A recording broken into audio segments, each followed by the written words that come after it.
Este programa fue creado en un contexto cultural diferente. Al verlo, tendrás la oportunidad de viajar en el tiempo y experimentar cómo la sociedad vería el mundo. Somos 13R, el ayer y hoy juntos.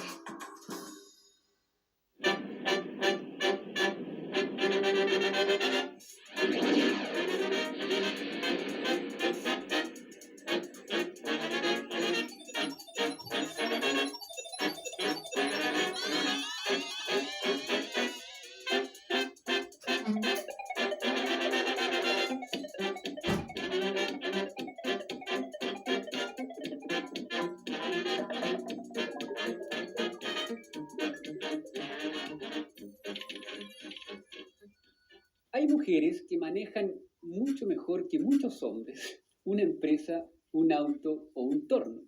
Y hay hombres que tienen mejores aptitudes que muchas mujeres para la cocina, la costura o cuidar los hijos. Hoy en día, las diferencias clásicas entre ambos sexos son bastante relativas. Y para reafirmar esto, basta echar un vistazo muy ligero a ciertas prendas de vestir, los aros o el corte de pelo que llevan algunos hombres y algunas mujeres. Sin embargo, la biología en esta materia no se equivoca ni se deja confundir. Y en todo el mundo, en todas las razas y en todas las edades, suele privilegiar a uno de los sexos, que paradojalmente es llamado el sexo débil. El siguiente es el último reportaje de la serie Mundo 86. El cuerpo de la mujer es fino, grácil, delicado.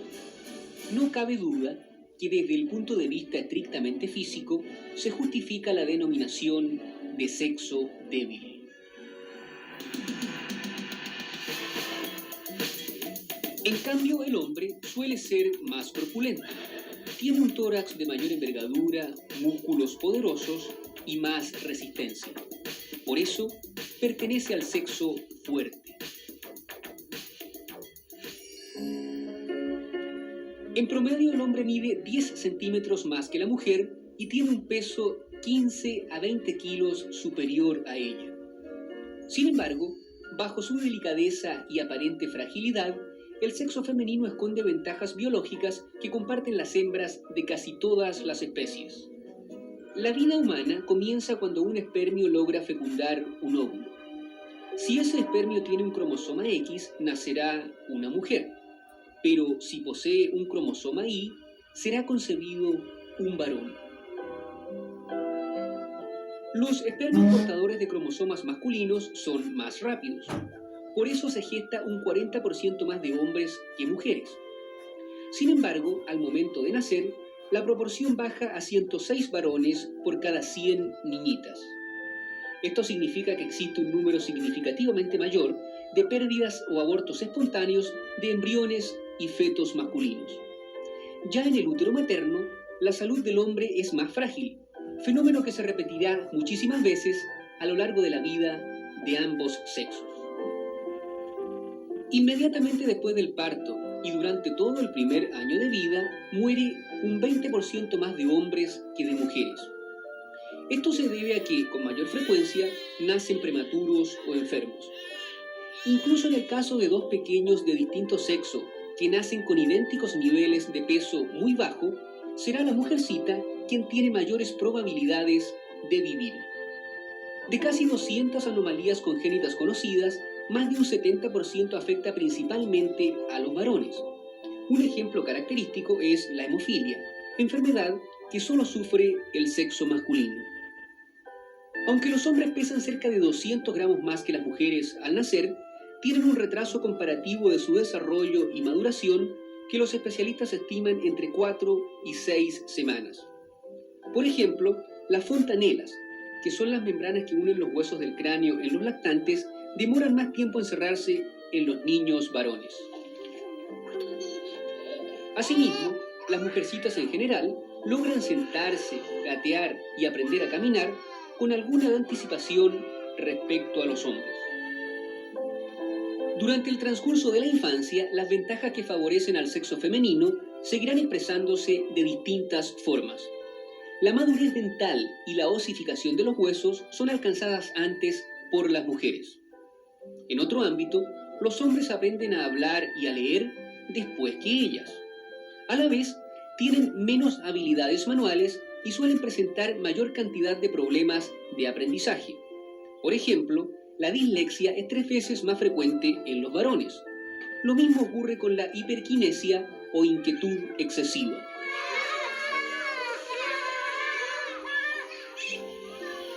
En tanto, la tartamudez se presenta 5 veces más en los hombres que en las mujeres.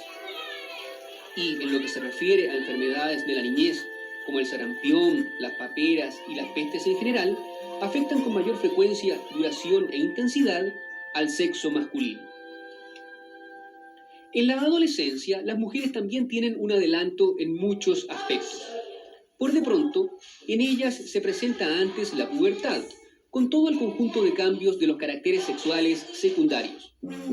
Luego, el proceso de crecimiento, desarrollo y maduración, la mujer lo completa como promedio a los 18 años, mientras que en el hombre recién se alcanza alrededor de los 20. En síntesis, las damas recorren antes que los varones el camino que lleva al niño a transformarse en adulto. Y por eso, entre muchos otros aspectos, la fertilidad en ellas es más precoz.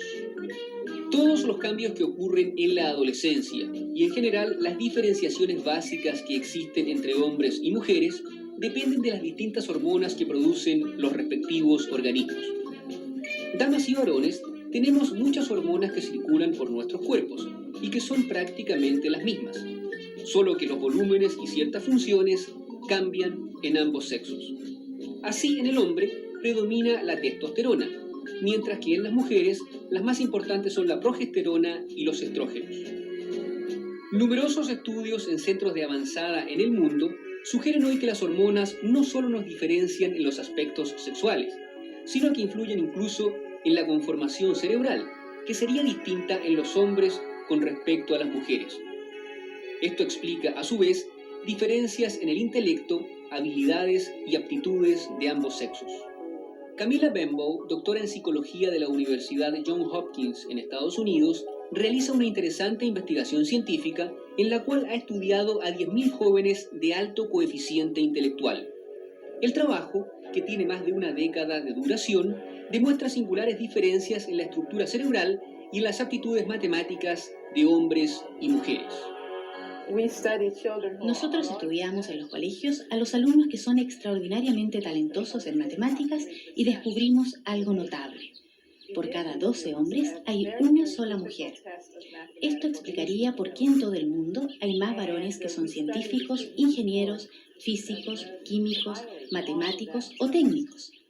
Después de estudiar a miles de niños y jóvenes, también comprobamos que los más sobresalientes en matemáticas tienen 2 veces más probabilidades de ser zurdos y de padecer problemas inmunológicos, como las alergias. Además, tienen 4 veces más posibilidades de ser miopes.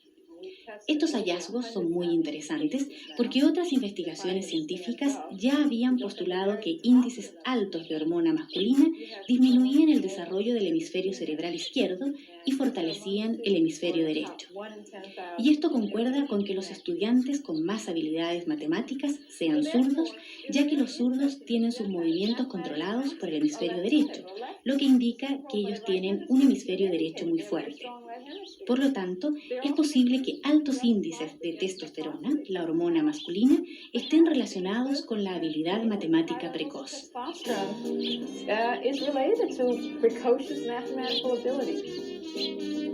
El estudio de la doctora Benbow agrega que las conclusiones solo señalan que, objetivamente, hay más talentos matemáticos masculinos.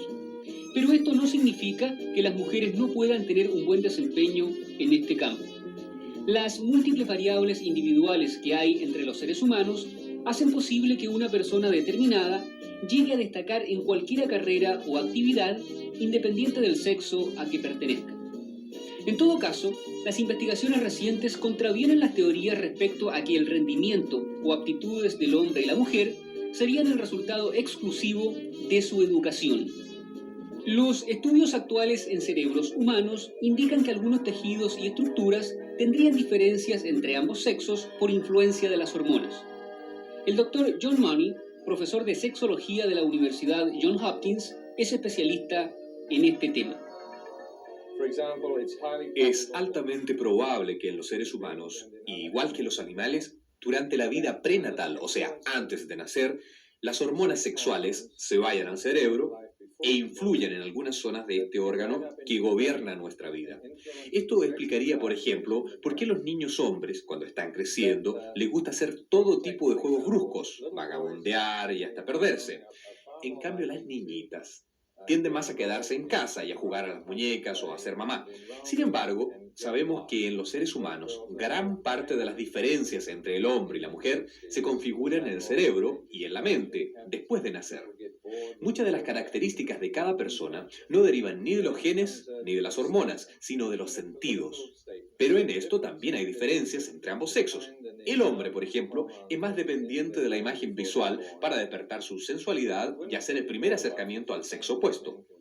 Por contraste, la mujer, aunque también es capaz de reaccionar ante un hombre o hermoso, depende más de lo sensorial, del tacto y de la relación física para aproximarse a su pareja. She is more dependent on the sense of touch.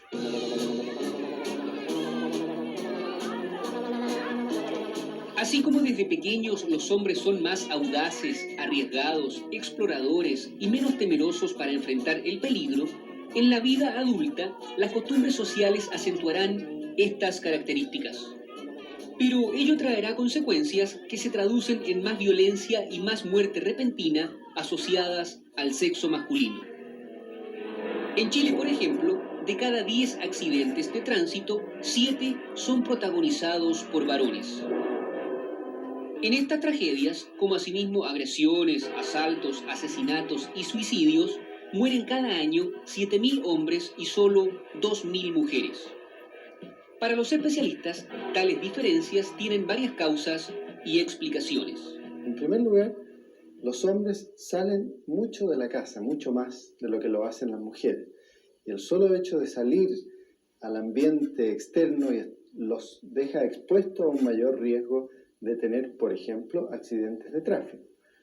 Desde luego también hay un elemento del trabajo. Hay trabajos que son riesgosos y que los ocupan generalmente los hombres. Las mujeres que trabajan generalmente ocupan en trabajos de menor riesgo.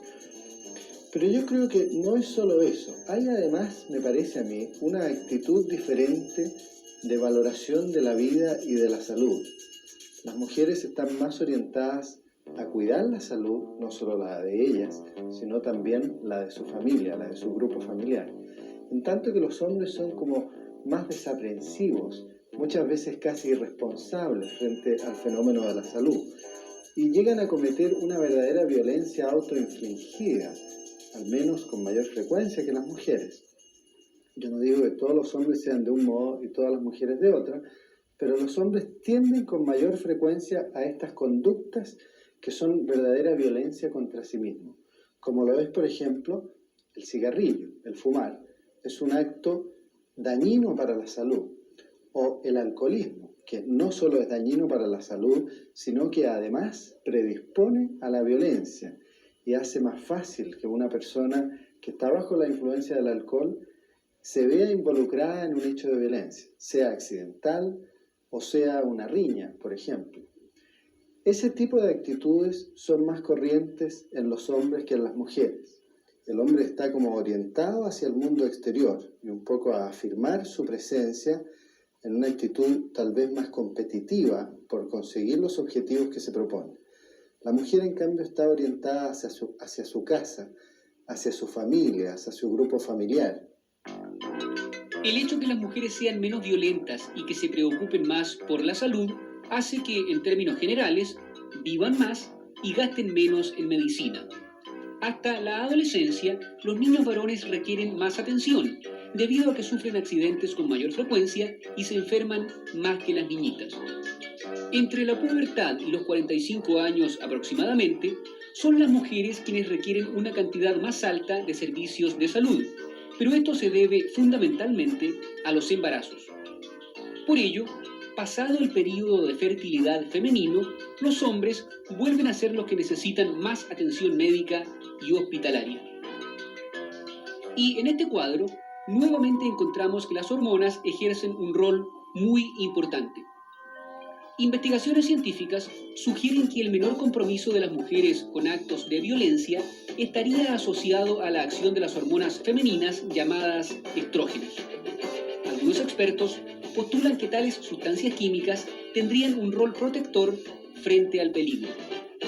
Además, los seres humanos somos un tipo de mamíferos de reproducción lenta, es decir, la mujer puede dar vida a un hijo luego de 9 meses de gestación. A raíz de esto, para mantener la especie, se requiere de un número mayor de mujeres que de hombres, y es necesario que ellas tengan una salud muy buena durante su vida fértil. Esta condición significa, entre otras ventajas, una mayor resistencia a las infecciones. La mujer reacciona mejor que el hombre frente a los virus y bacterias. Eso se debe a que en su sangre tiene un nivel más alto de inmunoglobulina M, que es una sustancia protectora de nuestro organismo. Se cree que las hormonas femeninas favorecen un aumento de esta importante proteína, la cual evitaría grandes estragos de ciertas enfermedades. Sea así o no, lo concreto es que las mujeres tienen menos problemas de salud mortales para un alto porcentaje de la población mundial, como son la arteriosclerosis coronaria y el infarto. Como una aproximación, uno puede decir que las mujeres tienen un riesgo de al menos 3 veces menor que el de los hombres de morirse de una enfermedad coronaria. Y si usted lo mira en mujeres más jóvenes, y esto es muy importante, este riesgo es muchísimo menor en las mujeres más jóvenes. En menores de 45 años tienen 6 veces menos riesgo que los hombres. Y ahora una cosa que también le interesa a uno, si desaparece esta diferencia con el correr de los años, porque hay por ahí alguien que ha dicho que, en fin, las mujeres de mayor edad alcanzan el mismo riesgo que los hombres. No es así. Incluso pasados los 65 años, las mujeres continúan teniendo al menos 2 veces menos riesgo que los hombres. Entre las 6 principales causas de muerte en Chile, el sexo femenino tiene francas ventajas en por lo menos 3 de ellas. En efecto, un número mucho menor de mujeres fallece a causa de enfermedades cardiovasculares, accidentes y cirrosis hepática. En lo que se refiere a la esperanza de vida, el sexo femenino también supera claramente al masculino. Actualmente en Chile, las mujeres tienen una existencia promedio de 73 años, mientras que en los hombres alcanza a solo 66 años de edad. Pero estas diferencias se presentan en similar proporción prácticamente en todo el mundo. Salvo en una reducida zona de Asia, en la gran mayoría de los continentes y naciones, las mujeres viven entre 5 y 8 años más que los hombres. En Japón, que es el país que tiene la expectativa de vida más alta en la Tierra, las mujeres alcanzan una existencia promedio de 80 años y los varones 74. Sin embargo, el ser humano de mayor edad comprobada hasta ahora en el mundo fue un hombre japonés llamado Shigekiyo Izumi, quien murió en 1985 después de haber cumplido 120 años de edad. En tanto, en la nación de mayor poder económico de Occidente, Estados Unidos, la esperanza de vida al nacer hoy es de 78 años para las mujeres y 70 para los hombres. Según los estudios de la Escuela de Salud Pública de la Universidad Johns Hopkins en la ciudad de Baltimore, durante el presente siglo han aumentado las esperanzas de vida en favor de la mujer. Las cifras muestran que la vida promedio prácticamente se ha duplicado durante el presente siglo en ambos sexos. Sin embargo, la tasa de vida ha mejorado mucho más para las mujeres y por eso ellas tienen hoy una existencia que supera la de los hombres por varios años. Pero este hecho podría tener cambios en un futuro próximo porque las mujeres están entrando en áreas de trabajo en las cuales solo había hombres en el pasado. Y por eso ahora están sometidas a tensiones y riesgos ocupacionales que antes antes eran casi privativos del sexo masculino. También sabemos que a partir de los años 70, el hábito de fumar en las mujeres aumentó en forma importante y esto tiene como consecuencia un incremento notorio del cáncer al pulmón en el sexo femenino. Esta enfermedad, que es una de las principales causas de muerte en Estados Unidos y en todo el mundo, siempre fue considerablemente más alta en los hombres, pero ahora las diferencias se están acortando y pronto constituirá también la principal causa de muerte por cáncer en las mujeres. Esto es así porque los otros tumores importantes que se presentan en las mujeres, como los del pecho o el útero, permanecen estables. En cambio, los del pulmón aumentan a causa del cigarrillo. Es triste porque esta enfermedad es evitable tanto en hombres como en mujeres, con el solo hecho de dejar el hábito de fumar.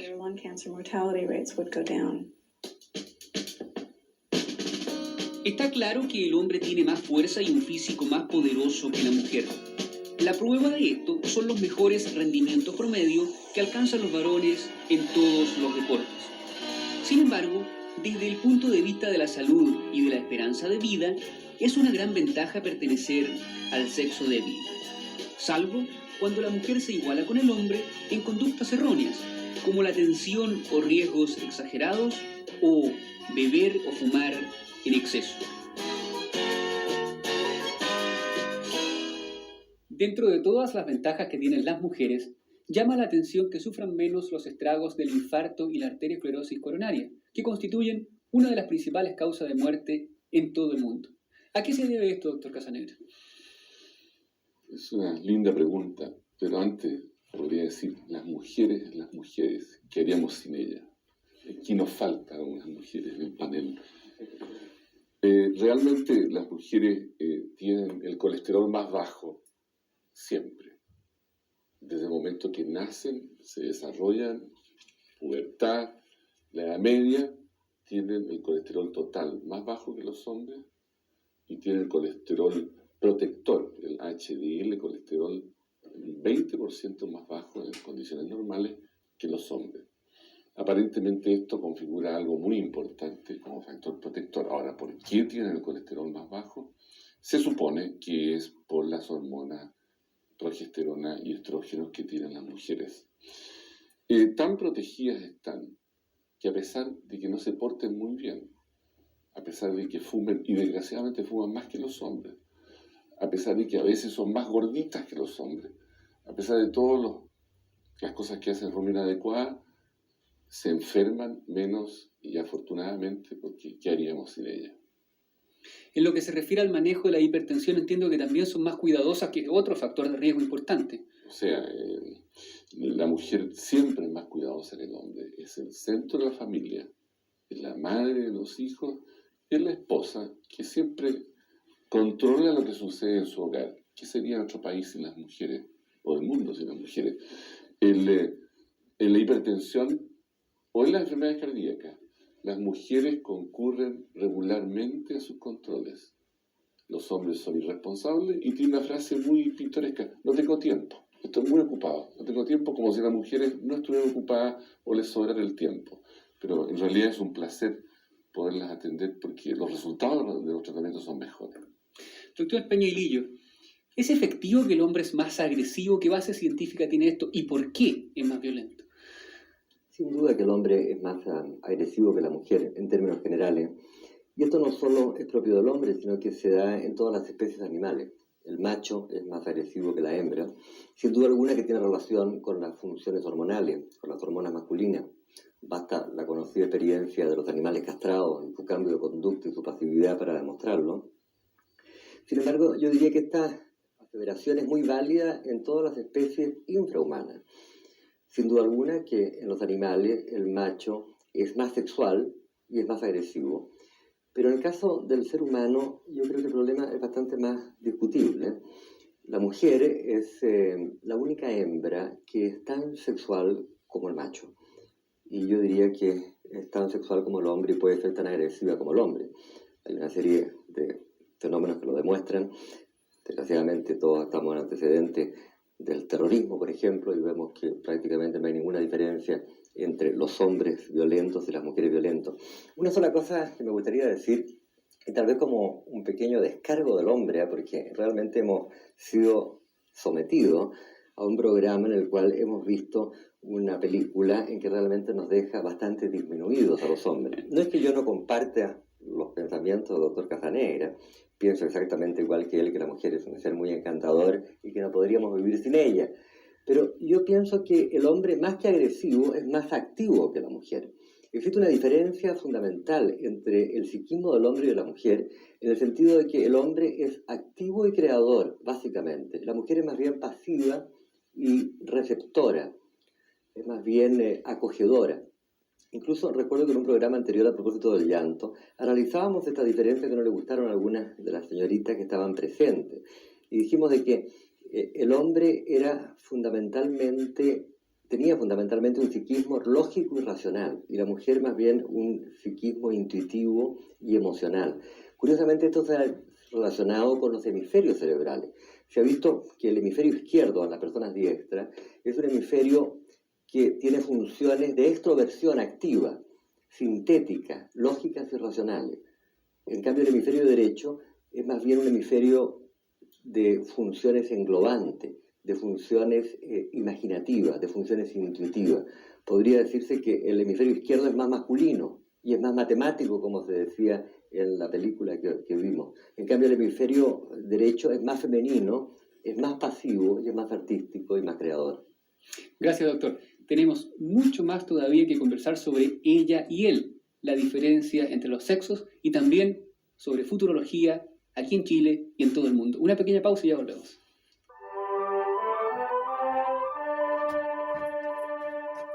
Siendo niño al comenzar, estudiaba. Continuamos con Mundo 86. Este es Mundo 86 en directo, desde Arica hasta Temuco, en el día aniversario de Canal 13, Universidad Católica de Chile Televisión. Temas de diálogo hoy día en nuestro programa: las diferencias entre los sexos, futurología en Chile y en todo el mundo. Profesor Saavedra, hace algunos días alguien me comentaba por qué en Mundo 86 aparecen más hombres que mujeres. ¿Por qué aparentemente hay más hombres que ocupan cargos importantes en el ámbito científico? ¿Usted está de acuerdo con esto? ¿Es efectivo que los hombres tienen más talento matemático y que hay muy pocas mujeres en este campo? El hecho empírico es que hay mucho más hombres trabajando en matemáticas y en física, hasta donde yo lo conozco. La proporción de mujeres en matemáticas es significativamente menor. Sin embargo, si uno hace una especie de ranking de los mejores matemáticos del siglo, por ejemplo, entre los 10 primeros matemáticos, seguro que por lo menos hay una mujer, si no hay más de una. Y eso es bastante significativo. En física pasa lo mismo. Uno encuentra pocas mujeres, pero se hace un ranking otra vez entre mujeres célebres, empezando por María Curie, y uno puede hacer una buena selección. Yo he participado muchas veces en discusiones a la hora del té, conversaciones acerca de este tema. Mi propia explicación es que en alguna medida también colabora el hecho de que en el periodo más creativo del científico joven se produce esta especie de obsesión, esta necesidad de, por decirlo así, de no poder hacer otra cosa que no sea trabajar en ciencia, día, noche, sábado, domingo, el año entero. Y esa que es una patología, en definitiva. Probablemente no es compatible con la personalidad de una mujer. La mujer tiene más intereses, tiene por lo tanto menos capacidad de meterse en un solo tema y convertirse en un ser un poquito anómalo, como es un científico muy activo. Doctor Monkeberg, dentro de todas las diferencias que analizamos en los reportajes, hay algunas que tienen relación con la bioquímica cerebral, con los cromosomas, que explican ciertas diferencias entre el hombre y la mujer. ¿En qué consisten estas diferencias? Yo creo que sí, que muchas de las diferencias que hemos observado, que no quiero decir que el hombre sea superior que la mujer, ni la mujer que el hombre, sino que simplemente son diferentes, están dados en una información bioquímica. Es así, por ejemplo, como veíamos en el pasaje anterior, en que las mujeres tienen 2 cromosomas X en cada una de sus células. Y el hombre tiene solo un cromosoma X y un pedacito chico que se le ha puesto el nombre de Y, pero le falta todo un cromosoma X. Y entonces esto hace una serie de diferencias. Por ejemplo, se sabe que la información genética para defenderse de las enfermedades infecciosas, toda la parte inmunológica, está en el cromosoma X. De modo que si a la mujer le falla, uno tiene el otro, pero al hombre le falla uno y tiene una serie de problemas. Eso, la hemofilia, por ejemplo, es una de las causas por qué falla. Pero a su vez, yo creo que aquí hemos estado ocultando información. No todas son ventajas para la mujer. Porque al tener una hiperreactividad, por ejemplo, en enfermedades inmunológicas, tiene también mucho más enfermedades por autoinmunidad. Por ejemplo, la artritis reumatoidea es más frecuente en la mujer. Por ejemplo, el lupus eritematoso es más frecuente en la mujer. Porque tiene también 2 cromosomas X en lugar del hombre que tiene uno solo. De modo que yo diría que son diferentes y la diferencia está en que uno tiene mayor información genética, la mujer tiene 2 cromosomas X y el hombre tiene uno solo.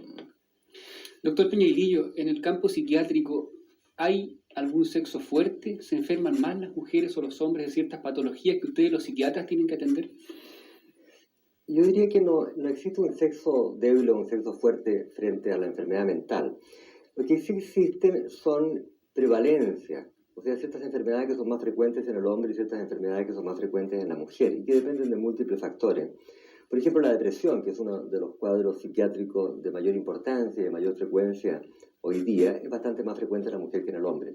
Es posible que en esto tenga cierta importancia los factores hormonales. Por ejemplo, son frecuentes en la mujer las depresiones del periodo premenstrual o las depresiones posparto, las depresiones puerperales, y las depresiones involutivas que ocurren después de la menopausia, después del climaterio, que es bastante más nítido en la mujer que en el hombre. Incluso muchas veces estas depresiones pueden mejorar con el agregado de la administración de hormonas femeninas.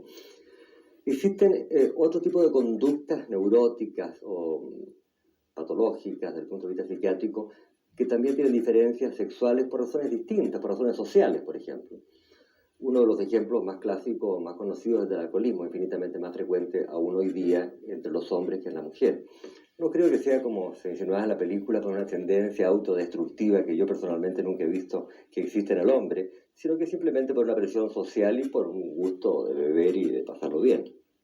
Hay enfermedades que son casi exclusivas de la mujer, como la anorexia nerviosa, lo que seguramente se explica por la importancia enorme que la mujer tiene el ideal de belleza física y sobre todo por la moda publicitaria de los últimos años que ha puesto en boga un tipo de mujer casi anodino, extraordinariamente delgado, que yo siempre he pensado que ha sido popularizado por modistas homosexuales y que ha llevado en los últimos años un verdadero boom de regímenes para adelgazar y de sistemas de gimnasia.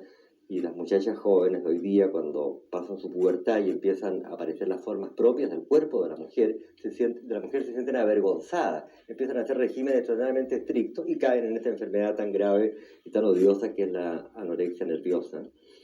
Ahora, hay otros tipos de cuadros que también son diferentes en el hombre y en la mujer por las diferencias que analizamos en un momento atrás. El hombre más lógico, más racional, tiene más cuadros psicosomáticos, más cuadros de tipo obsesivo-fóbico. La mujer, en cambio, más intuitiva y emocional, tiene más trastornos emocionales, emotivos y sobre todo la histeria.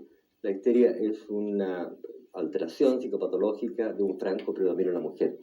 Pero yo diría que más que un sexo fuerte o un sexo débil frente a la enfermedad mental, hay personalidades fuertes y personalidades débiles con independencia del sexo.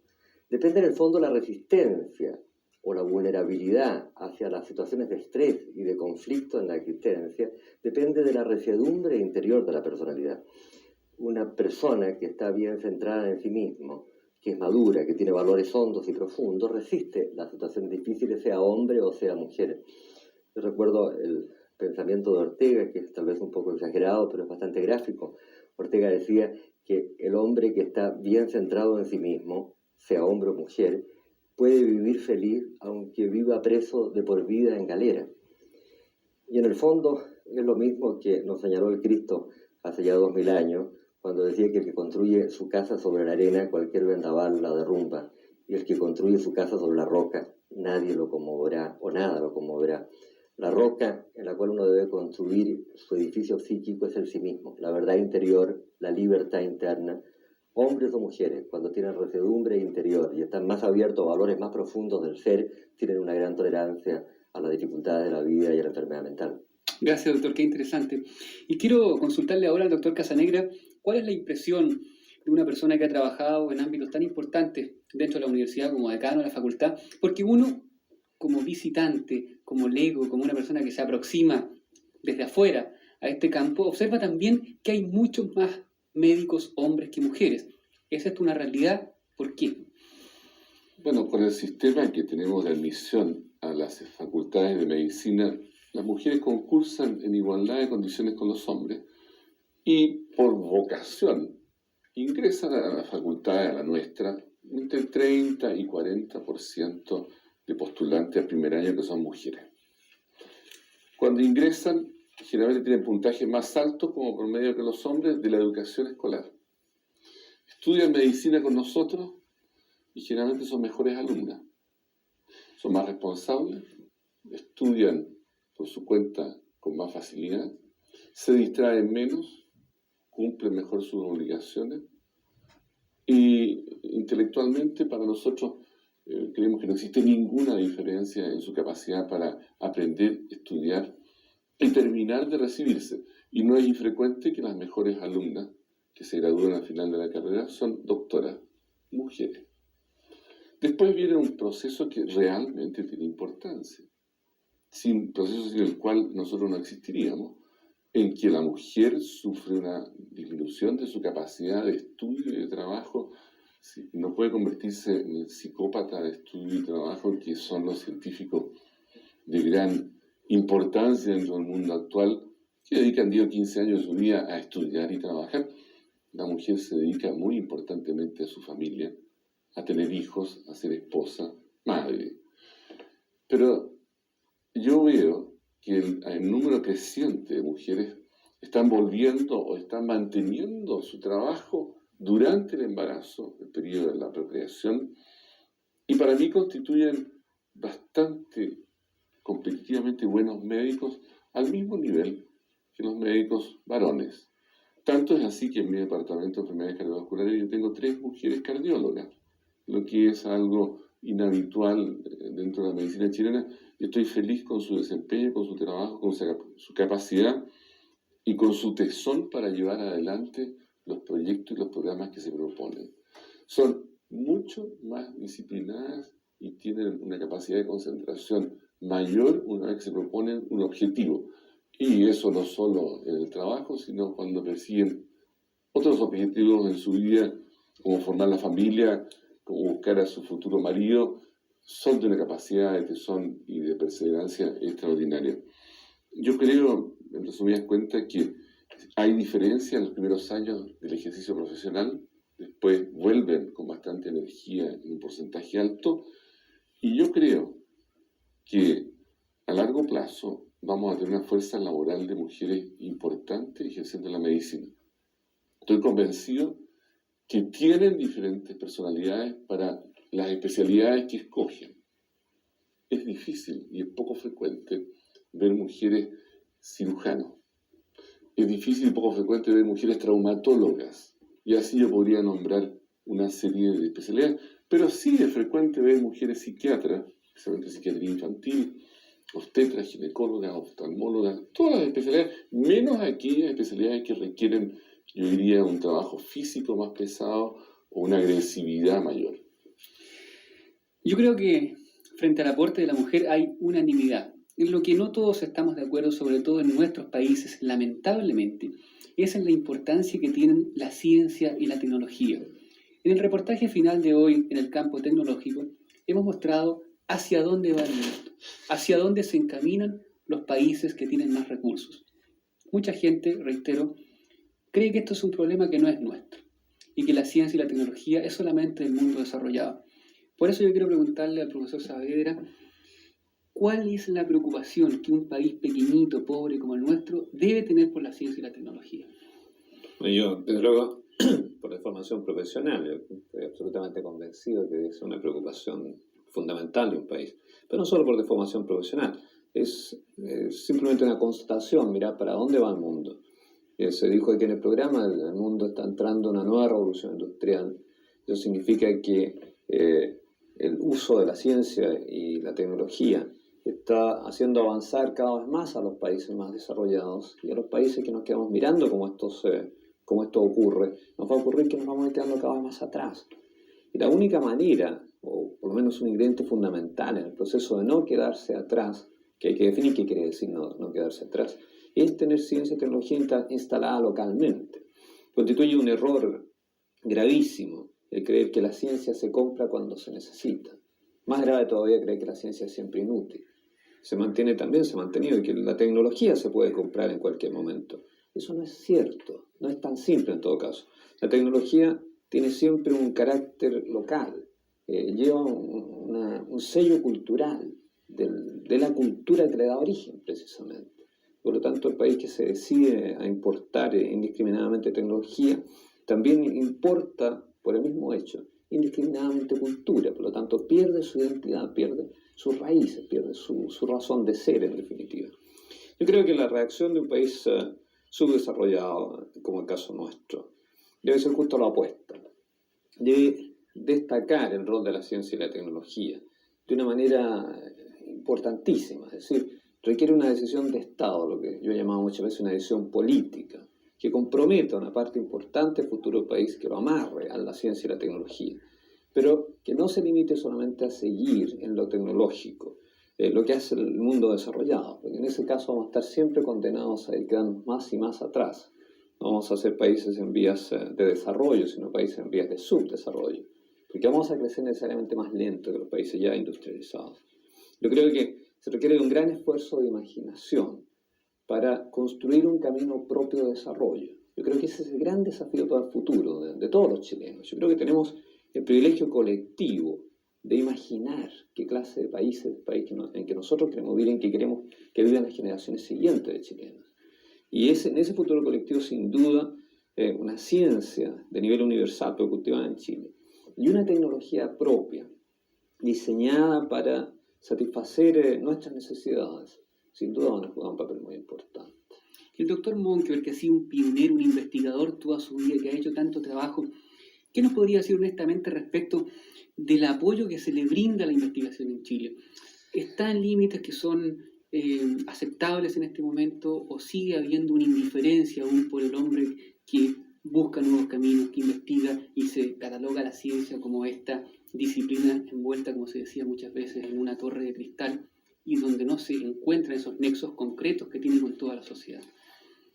Como señalaba Igor recién, yo creo que la respuesta es categórica. No hay una conciencia nacional ni una conciencia en los niveles de decisión de lo trascendente que significa la infraestructura científica y tecnológica, no ya por el simple hecho de saber, sino que como elemento fundamental del desarrollo de un país. No hay que olvidarse que hace 100 años atrás no había prácticamente diferencia entre desarrollo y subdesarrollo. Todos los países eran no desarrollados. Y que fue la revolución del conocimiento la que fue creando la diferencia entre los que viven bien y los que viven mal. Se llaman desarrollados, a mi modo de entender hoy día, aquellos países que han sido capaces de generar conocimiento eficientemente y aplicarlo eficientemente. Y nos llamamos subdesarrollados aquellos que por razones históricas, que no es del caso analizar, no fuimos capaces de generar conocimiento ni de aplicarlo eficientemente. Y de allí nació la brecha. Lo grave del problema es, como se ha visto de todos estos programas y específicamente de hoy, es que esta generación de conocimiento no se está deteniendo, sino que está llevando una velocidad exponencial. Y entonces uno permite pronosticar que esta diferencia va a ser mucho mayor en los próximos decenios, yo diría, si es que nosotros no somos capaces de buscar una alternativa de solución. Hemos estado viviendo de algunos factores que en alguna forma han sido algunas ventajas, como por ejemplo el contar con algunas materias primas que necesitaban los países desarrollados para aplicar su conocimiento, o el tener una mano de obra más barata. Pero incluso esas ventajas en un futuro próximo se nos van de las manos. Yo creo que ya pasamos la etapa de las materias primas. La nueva revolución de la alta tecnología lo está viendo. Todo se miniaturiza y requiere menos materias primas. Un automóvil de hoy pesa 400 kilos menos que el automóvil de 10 años. Y un automóvil de hoy dura 10 años más que un automóvil de hace 10 años atrás. Y la eficiencia tecnológica hace que se requieran menos tecnología. Y viene el conocimiento que reemplaza materias primas. Y ahí estamos con nuestro pobre, por ejemplo. Yo personalmente creo que ya dejó de ser la viga maestra de nuestra economía, o que dejemos de pensar de que haya sido el salario de Chile. Y si nosotros nos quedamos en estas circunstancias sin el desarrollo científico y tecnológico que ni siquiera nos permite aprovechar nuestros recursos naturales más allá de los metales, es un problema muy serio para los próximos años. Lo mismo que la mano de obra barata. Esto que veíamos de los robots no es historia. La robotización es un hecho concreto. El año recién pasado Japón fabricó 85.000 robots y está robotizando toda su industria. Y ya el robot ha llegado a ser más económico que la mano de obra humana.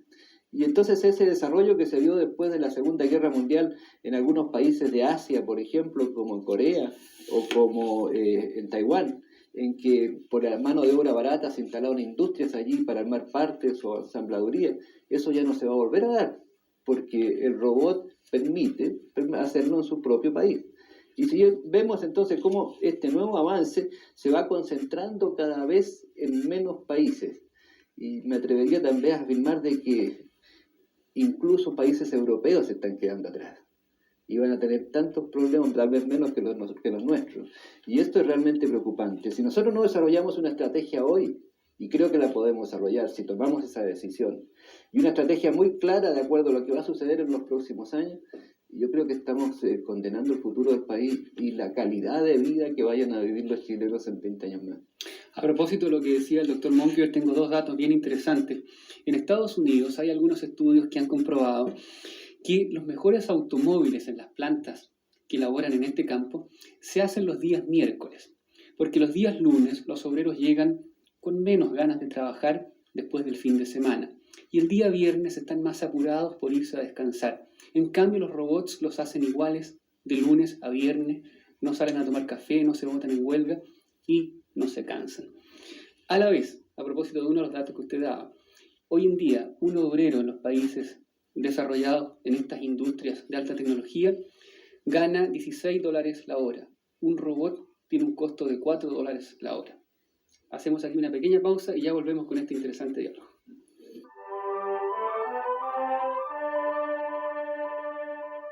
Siendo niño al comenzar, estudiaba mucho más que entrando. Y después yo aprendí. El público lo hizo leyenda. Hoy, después de 60 años de historia, José Alfredo Fuentes llega a regiones para reencontrarse con quienes lo acompañaron toda una vida, con el mejor show de su carrera. Continuamos con Mundo 86. Hoy día no tenemos llamados telefónicos directos, pero mucha gente se ha comunicado con nosotros para hacer preguntas. A raíz de un tema que planteamos en el primer reportaje, hay quienes han consultado cuándo serán esos viajes a la Luna y a Marte que pronosticaron los expertos de la NASA. Sobre este tema nosotros conversamos en Stanford con el ex director del centro Ames de la NASA, Richard Johnson, y esta es su respuesta. Creo que veremos que mucha gente irá al espacio después del año 2000. Habrá pequeños campamentos de 20 o 30 personas viviendo en la Luna, utilizándola para fines científicos y de ingeniería. Levantarán allá algún tipo de campamento, aprenderán a extraer oxígeno de las piedras, es decir, de los minerales, y construirán paneles para aprovechar la luz del sol y convertirla en energía eléctrica. Alrededor del año 2010 ya se podrá enviar gente a Marte. El viaje tardará unos 400 o 500 días ida y vuelta. También entonces comenzarán los viajes turísticos por el espacio en los cuales podrá participar cualquiera persona. Llegará tal vez el día, en el año 2050, en que será muy normal ir por un fin de semana a la Luna. Este será, por supuesto, un turismo caro, seguramente accesible solo a quienes tienen altos ingresos, pero de todas formas lo harán muchas personas. El futuro en el mundo, de proyecciones insospechadas en el siguiente siglo, pero aquí en nuestro país, en nuestra realidad de hoy, de país pequeño y pobre. Doctor Casanegra, ¿cómo ve usted el futuro en medicina?